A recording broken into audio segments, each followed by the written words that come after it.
কবে ফিরবো ঘরে, এই প্রশ্ন এখন বউবাজারের দুর্গাপিতুরি লেনের ভিটেমাটি হারাদের।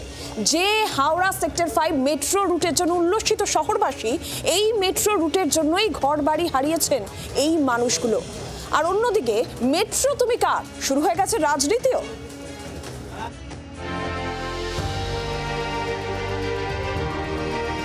একদিকে অবহেলা, অন্যদিকে রাজনীতি।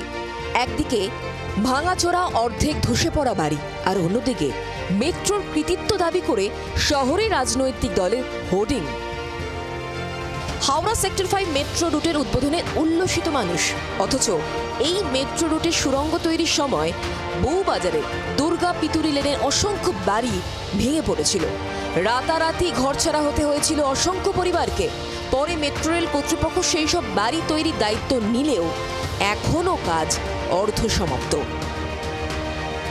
খুশি হতে পাচ্ছেন না দুর্গাপিতুরি লেনের বাসিন্দারা, কারণ তাদের মনে দুশ্চিন্তা, এখনো পর্যন্ত আতঙ্কের ছবি চিরবিদ্যমান।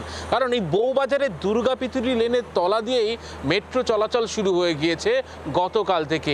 এখানকার মানুষজন তারা বলছেন এখনো পর্যন্ত মেট্রো কর্তৃপক্ষের তরফ থেকে তাদের যে ভেঙে ফেলা বাড়ি তৈরি করে দেওয়ার কথা, রিপেয়ার কথা ছিল, সেই কথা রাখেনি মেট্রো কর্তৃপক্ষ।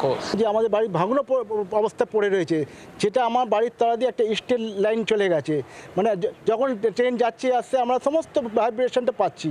এর ফলে কি হয়েছে, আমাদের সমস্ত মানে বাড়ির ভেতরে যে ফাটল থেকে শুরু করে সমস্ত কিছু মানে তজনজ হয়ে আছে। মানে আমরা আতঙ্কের মধ্যে বিশাল বাস করছি, যে কোনো মুহূর্তে আবার একটা দুর্ঘটনা ঘটতে পারে।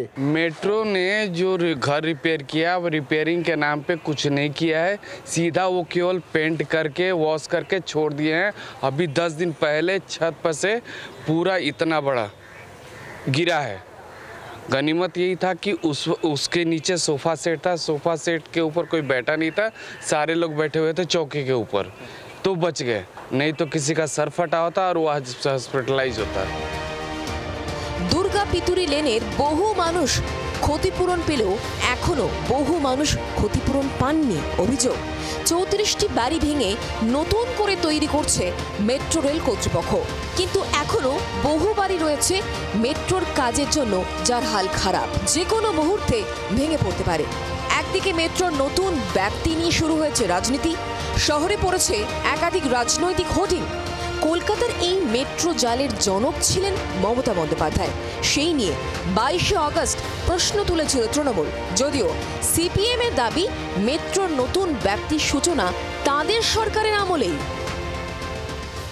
সবশেষে যে প্রকল্পগুলো করতে এলেন মমতা বন্দ্যোপাধ্যায়, প্রাক্তন রেলমন্ত্রী, তার তৈরি করা, একবার অন্তত তার নামটা তো বলা উচিত ছিল বাংলার ঘরের মেয়ে। ইস্ট ওয়েস্ট মেট্রো 2009 সালে প্রণব মুখার্জি, বুদ্ধদেব ভট্টাচার্য, আমরা সবাই ছিলাম, আমি তখন এমপি।